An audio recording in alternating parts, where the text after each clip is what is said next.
Bonsoir à tous et bienvenue sur le plateau d'À la Source. Au sommaire de ce journal, la communauté de Thésée qui a fêté le centenaire de la naissance de son fondateur, la 3e édition du Forum Jeunes Pro le week-end dernier à Marseille, et puis le pape François qui a reçu au Vatican le président cubain Raúl Castro. Vous retrouverez ensuite Cyril Le Peigneux et son invité. Cyril, c'est un sujet délicat que vous allez aborder ce soir. Oui, c'est celui de la pédophilie. Un peu plus d'1 an après son institution, la Commission pontificale pour la protection des mineurs a enfin des statuts. On en parle avec notre invitée, le docteur Catherine Bonnet, qui est membre de cette nouvelle commission. La communauté de Thésée fêtait donc ce dimanche le 100e anniversaire de la naissance de son fondateur, frère Roger.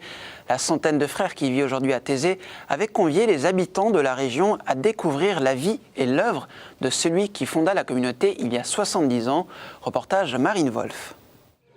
Ce rassemblement est l'occasion de redécouvrir la figure de frère Roger. La communauté a donc mis en place 9 ateliers retraçant sa vie, la place centrale des jeunes dans son parcours, la réconciliation entre chrétiens ou encore la rencontre avec des témoins dont la vie a changé avec frère Roger. Ce qui m'a aussi touchée très vite, c'est quand j'ai compris un peu qui formait la communauté, c'est de découvrir un œcuménisme vécu. À travers la commémoration de cet anniversaire, la communauté cherche à garder l'héritage laissé par son fondateur, mais aussi à le développer. Nous mettons en avant 3 mots que frère Roger nous a laissés dans notre règle. C'est la joie, la simplicité et la miséricorde. Et ces 3 mots, nous voulons en faire comme une lumière qui nous guide et qui est enracinée dans les béatitudes de l'Évangile. Tous ont partagé le temps de prière avec les frères, en présence notamment de Monseigneur Rivière, évêque d'Autun dont dépend Thésée, et François Claveroli, pasteur de l'Église protestante unie de France.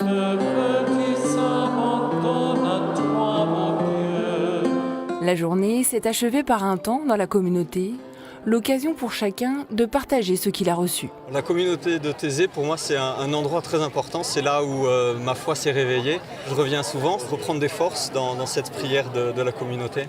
On prie beaucoup aussi avec les chants de Thésée dans notre quotidien. Voilà. Même en famille, d'ailleurs, on chante tous avec les instruments. Voilà. Donc les chants de Thésée, pour nous, c'est quelque chose de très important qui nous porte aussi toute l'année. Pour prolonger la commémoration de cet anniversaire, la communauté de Thésée invite les jeunes partout dans le monde à animer une prière et à imaginer une action de solidarité le 12 mai, date exacte de sa naissance, et mettre en pratique son appel à suivre le Christ. On ouvre une page scoutisme maintenant. Les scouts et guides de France étaient réunis en assemblée générale ce week-end à Jambeville. Les quelques 1900 participants ont adopté à une très grande majorité un nouveau plan d'orientation pour la période 2015-2020. 3 grandes priorités: faire grandir l'association, partager le scoutisme avec des jeunes de tous horizons et éduquer à la paix. De leur côté, les scouts unitaires de France ont participé aux journées nationales vendredi et samedi à Pluvigné en Bretagne. 1300 chefs et cheftaines de 18 à 25 ans venus de toute la France étaient accueillis cette année par les régions SUF de Normandie et de Bretagne. Le thème « Prends la boussole et ouvre une piste ». Ville-Église encore, plus de 400 jeunes sont venus de toute la France à Marseille ce week-end pour participer au 3e Forum Jeunes Pro, organisé par la communauté du Chemin Neuf. Le reportage de Caroline Potier. Professeure des écoles depuis 4 ans, Laetitia travaille dans un établissement privé de Pantin en banlieue parisienne. Pour sa 2e participation au Forum Jeunes Pro, elle a choisi d'assister à un atelier sur l'éducation et en particulier sur l'autorité positive. Un moyen de trouver des pistes concrètes à l'exercice de son métier qui s'est imposé à elle comme une vocation. Moi, je suis vraiment en recherche de mettre en valeur les enfants et de chercher une manière de les tirer vers le haut. Un exemple concret, c'est le mur de post-it. Donc, c'est un mur sur lequel les enfants mettent, quand ils veulent dans la semaine, une réussite. Ils l'affichent et à la fin de la semaine, les enfants reprennent tous les post-it qu'ils ont pu mettre et les lisent devant toute la classe pour être vraiment mis en valeur devant tout le monde.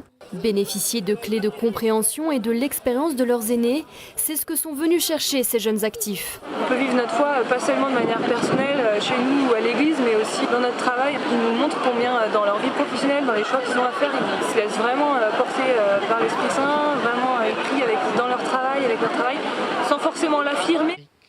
Unifier sa vie par la foi, c'est le message qui a été transmis par l'ensemble des intervenants, mais aussi par Monseigneur Pontier, archevêque de Marseille. Il revient sur la souffrance que peut engendrer l'orientation professionnelle et la recherche d'emploi. Le chômage, le drame du chômage n'est pas simplement de ne pas avoir de travail, mais c'est de ne pas sentir à quoi on sert, quelle est sa dignité, qui compte sur nous. Et c'est un grand séisme que de perdre son travail ou de ne pas arriver à en avoir un. On sent bien qu'il y a là dans la valeur du travail quelque chose qui est humanisant. Le prochain rassemblement de jeunes organisé par la communauté du Chemin Neuf se tiendra à l'abbaye de Hautecombe en Savoie pour le festival Welcome to Paradise du 2 au 9 août 2015. Ça s'appelle Joyful et il s'agit du grand rassemblement organisé le week-end dernier à Brest par le diocèse de Quimper. Près de 1200 jeunes de 11 à 30 ans venus de tout le Finistère se sont rencontrés autour du thème de la joie, avec ateliers, des témoignages, des temps de confession et d'adoration. Et puis à noter que la jeunesse ouvrière chrétienne de France a élu dimanche sa nouvelle présidente. Il s'agit de Rina Rajao Nari, 26 ans. Elle est d'origine malgache. Depuis 2 ans, la jeune femme était permanente des régions Picardie et Champagne-Ardenne. Plus de 60 délégués des communautés de la congrégation de Jésus venus du monde entier étaient rassemblés hier soir à Paris. Une messe était célébrée à la cathédrale Notre-Dame par Monseigneur Crépy, eudiste, nouvel évêque du Puy. Juste avant, comme vous le voyez sur ces images, c'est l'évêque d'Évry, Monseigneur Dubost, eudiste lui aussi, qui a présidé les vêpres. Actualité internationale maintenant, les Suisses s'exprimeront jeudi sur une modification de la Constitution fédérale destinée à ouvrir la porte au diagnostic préimplantatoire. Les évêques suisses refusent fermement cette modification de la Constitution. Non au diagnostic préimplantatoire, oui à l'être humain, déclare-t-il. Voter non à la modification signifie attester que la dignité humaine de tout être humain doit être respectée et sauvegardée au maximum dans notre pays. Fin de citation. À l'étranger toujours, la terre tremble à nouveau au Népal. Un séisme de magnitude 7,4 a secoué le pays. Un bilan temporaire de l'Agence de gestion des catastrophes népalaises fait état de 36 morts. Nous avons contacté par téléphone une responsable de Caritas au Népal. It was an unusual shake. It wasn't a really rough and fast one. It was a real rolling motion. For me, it was a startling reminder for the trauma that all the local people have gone through. There are a lot of tears, a lot of crying and screaming, as such a fresh reminder of something that scarred them all. First and foremost, it's all about safety, so they would assess before we go on any more roads with trucks, and we'll assess first thing in the morning on which districts and which areas we can continue the distributions as planned, and then where else we might have to mobilise very quickly for urgent response as well. Au Vatican, l'Assemblée générale de Caritas Internationalis a débuté en fin d'après-midi par une messe célébrée par le pape François. Dans la basilique Saint-Pierre, 300 délégués du monde entier étaient présents. Au programme de cette assemblée, qui se conclura le 17 mai, l'élection du successeur du cardinal Maradiaga à la tête de Caritas Internationalis. On en reparlera.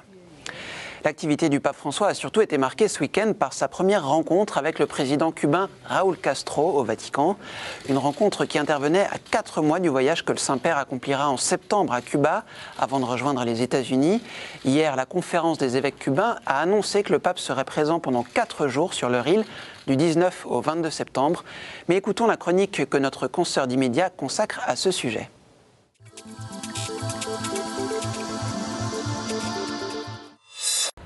Bonjour, c'est une rencontre inédite qui a eu lieu dimanche dernier au Vatican entre le pape François et le président de Cuba, Raúl Castro. Une visite qui en dit long sur les efforts diplomatiques du pape argentin. Tout d'abord, c'était la première fois que les deux hommes se rencontraient, mais surtout cette rencontre intervenait tout juste 5 mois après la décision historique du rapprochement diplomatique entre Cuba et les États-Unis. Or, le Vatican est loin d'être étranger à cette décision. Barack Obama, en décembre dernier, avait déjà publiquement remercié le pape François pour son rôle décisif. Et cette fois, c'est au tour du président cubain de venir en personne remercier le pape François pour, je cite, son rôle actif. Dans les mois précédents, le pape François avait en effet écrit plusieurs fois aux présidents cubains et américains. Surtout, à l'automne, des délégations cubaines et américaines s'étaient rencontrées au Vatican dans le plus grand secret. Si le pape François a joué un rôle crucial, il doit aussi ce premier succès diplomatique de son pontificat à son secrétaire d'État, le fin diplomate Pietro Parolin, ancien nonce diplomatique au Venezuela. Au Vatican, dimanche dernier, la rencontre a donc été des plus chaleureuses. Le pape François a accueilli Raúl Castro d'un bienvenido dans sa langue natale, avant de discuter avec lui pendant près d'1 heure, un temps particulièrement long pour une visite de chef d'État. Plus tard, Raúl Castro a fait plusieurs confidences à la presse. Il s'est dit notamment très frappé par sa rencontre avec le pape François. Il a aussi confié lire tous ses discours et même déclaré « Si le pape continue à parler ainsi, un jour je recommencerai à prier et je retournerai à l'église ». Cette rencontre a aussi permis au pape François de préparer son prochain voyage sur l'île de Cuba, qui aura lieu fin septembre, quelques jours avant son déplacement aux États-Unis. Tout un symbole. Cette visite du pape François à Cuba sera aussi l'occasion pour Raúl Castro de tenir la promesse faite devant les journalistes. Quand le pape se rendra en septembre à Cuba, je promets d'aller à toutes les messes. Je vous dis à la semaine prochaine. Et puis hier, le président François Hollande, en visite à Cuba, a remis la Légion d'honneur au cardinal Jaime Ortega, archevêque de la Havane. Ce dernier s'est imposé ces dernières années comme interlocuteur politique du gouvernement de Raúl Castro. C'est l'heure maintenant de Chronique du Monde. On retrouve le père Gonzalo Mesa.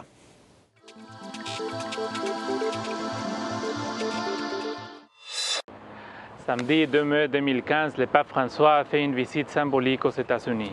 En effet, le souverain pontife a visité le collège pontifical d'Amérique du Nord à Rome, où il a célébré la Sainte Messe. Sa visite a été la conclusion d'une journée de réflexion consacrée à la figure du missionnaire frère Junípero Serra, évangélisateur de la Californie aux États-Unis au XVIIIe siècle.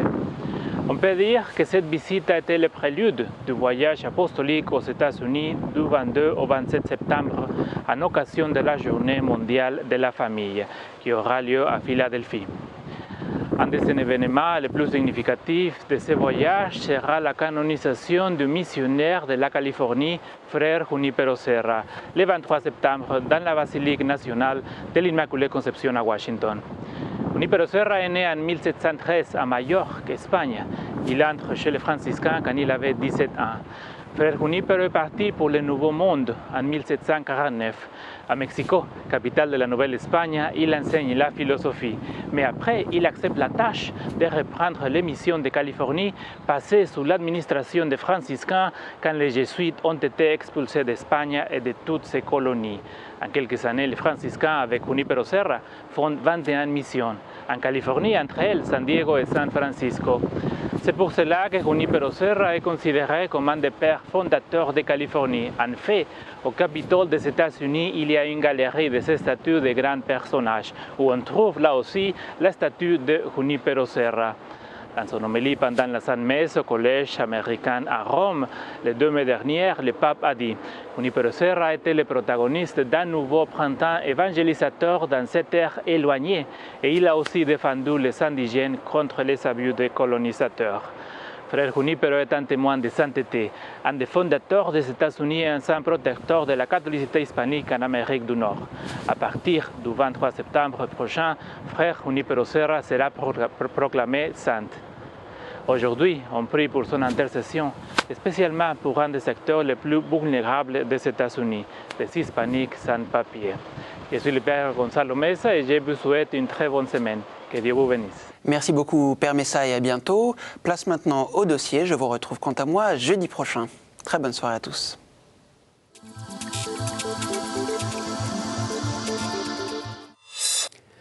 La récente actualité traite d'affaires de pédophilie dans l'enseignement, comme elle l'a fait abondamment lors d'affaires où des membres du clergé étaient impliqués. Comme le Saint-Père l'a dit il y a plusieurs mois, l'Église est sans doute l'unique institution publique à avoir réagi avec transparence et responsabilité. Pour preuve, cette nouvelle commission pontificale de lutte contre la pédophilie qui a vu le jour il y a 1 an et vient de voir ses statuts publiés vendredi dernier. Nous en parlons avec la pédopsychiatre Catherine Bonnet, qui est membre de cette commission.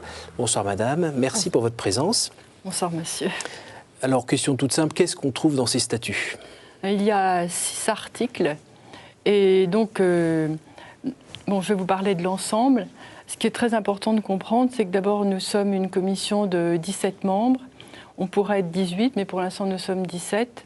Nous sommes présidés par le cardinal O'Malley, qui a été nommé par le pape, et par un secrétaire, qui est un religieux, Monseigneur Robert Oliver, qui est aussi nommé par le pape. Ils sont tous les deux nommés pour 3 ans, et nous-mêmes, nous sommes nommés pour 3 ans.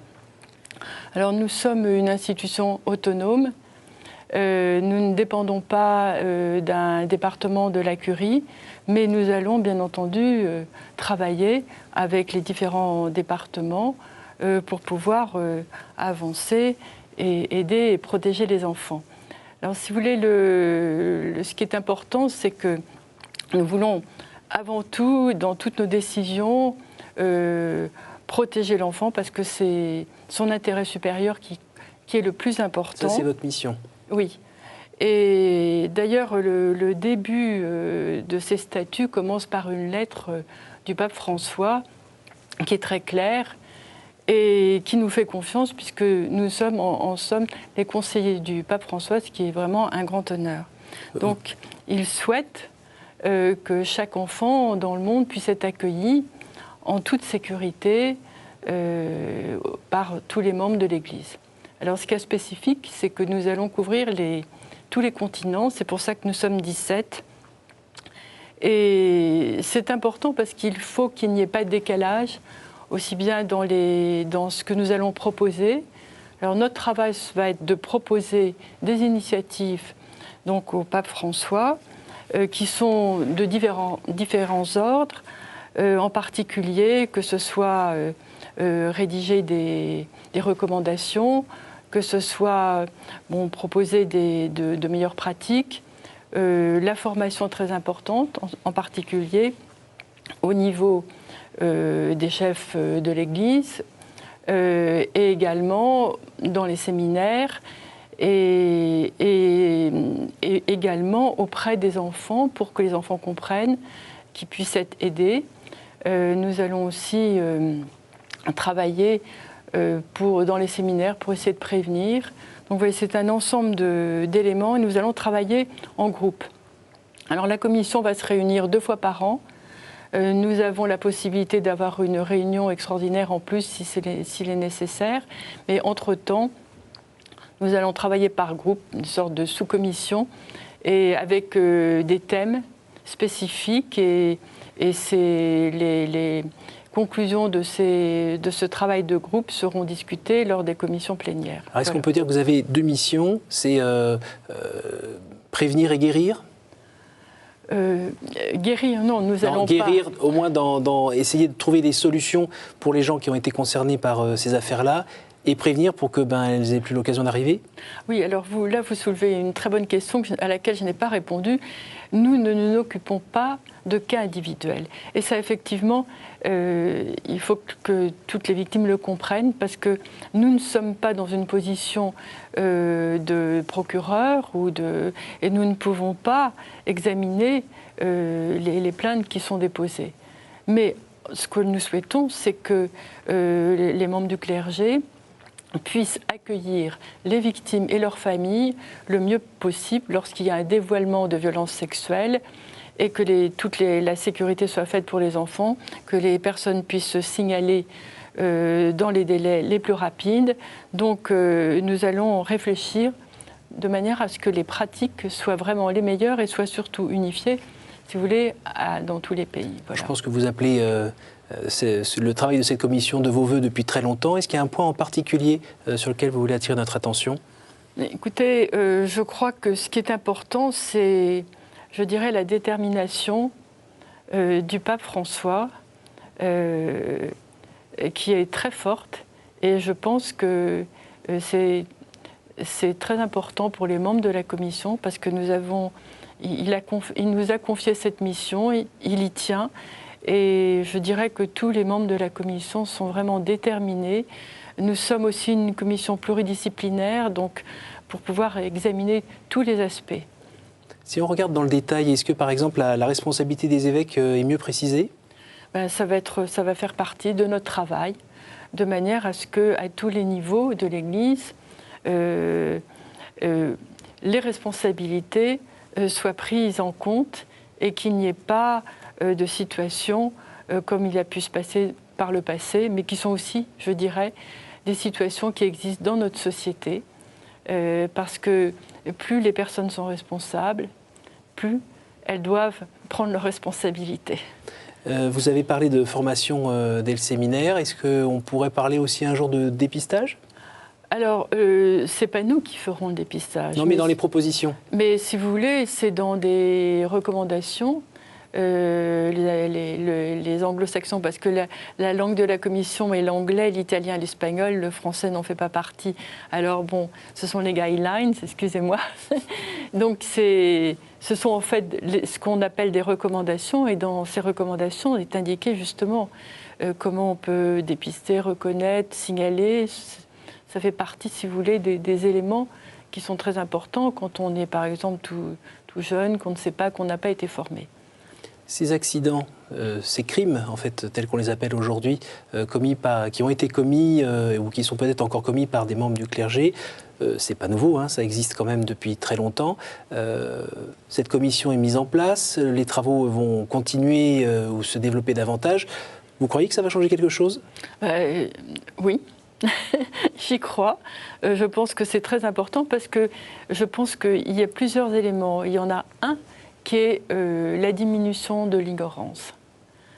Ce sont des sujets dont on parle depuis peu de temps. D'ailleurs, la France a été pionnière dans ce domaine, dans le monde entier, au XIXe siècle. Et ensuite, ce sont les États-Unis.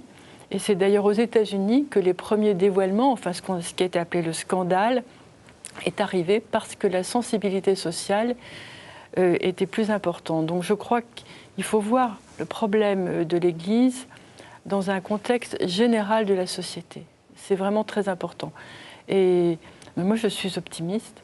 Oui, et puis vous souhaitez même que finalement le travail fait par cette commission puisse avoir des conséquences sur la société civile ?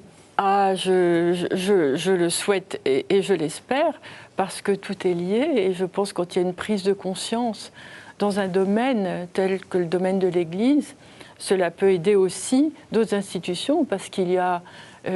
vous parliez de l'école, il y a les milieux sportifs, il y a d'autres groupes, les colonies de vacances, et puis il y a la famille, puisque 80%, si ce n'est pas 85% des violences sexuelles sont au sein de la famille. Alors j'ai vu que parmi les 17 membres de la commission, on comptait donc beaucoup de laïcs, et puis aussi la présence de 8 femmes. En quoi cette présence féminine est importante ? Je trouve ça absolument formidable que le pape François ait réalisé comme ça, vraiment, autant de femmes que d'hommes. Nous avons un homme en plus qui est le secrétaire général de la commission, Monseigneur Oliver, mais nous avons au sein de l'équipe le même nombre d'hommes et de femmes. Je pense que c'est très important. La sensibilité est différente sur ces questions, et donc c'est important qu'on ait des avis et des échanges dans ce domaine. Et alors, dernière question, comment vous faites dans cette matière pour garder la tête froide ? Parce que, en plus, là, dans le cas particulier de la pédophilie au sein de l'Église, il y a de quoi avoir un volcan qui éclate à l'intérieur, non ? Écoutez, ça fait 30 ans que je travaille dans ce domaine, et au début, ce sont surtout des adultes qui m'ont parlé, mais quand ensuite, peu à peu, ce sont des enfants de plus en plus jeunes, en particulier des enfants tout petits, 2 ans, 3 ans, 4 ans, qui ont dévoilé et qui ont pu être protégés, et je les ai vus se transformer après avoir été protégés quand les agressions se sont arrêtées après des signalements. Ça n'a pas toujours été le cas, parce que malheureusement, il y a un gros problème en France sur le plan des signalements. J'ai vu des enfants revivre, dormir, reprendre couleur, manger, sourire. C'est formidable. Bien, merci beaucoup pour ces explications, ce témoignage. Et puis merci à vous tous pour votre fidélité. Vous pourrez revoir ce programme sur ktotv.com. Et évidemment, on vous donne rendez-vous à tous jeudi prochain. Bonne soirée à tous.